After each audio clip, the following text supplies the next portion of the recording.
Oke teman-teman, dalam video kali ini kita sudah selesai melakukan pengambilan tunas kopi, sekaligus pengambilan cabang yang tidak produktif.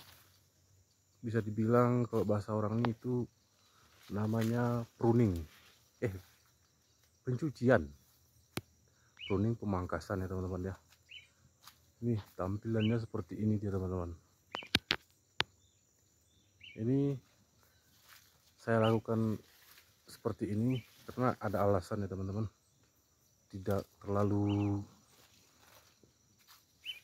banyak kali kami ambil cabangnya, karena kalau banyak kali diambil nanti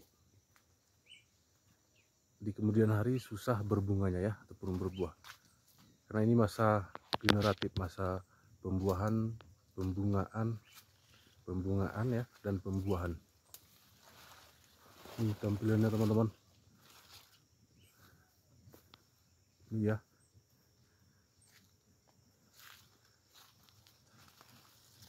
Oke. Nah, ini dia teman-teman, tampilan dari bawah.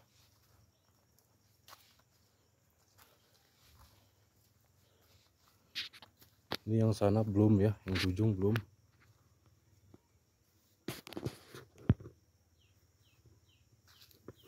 Dan bisa kita lihat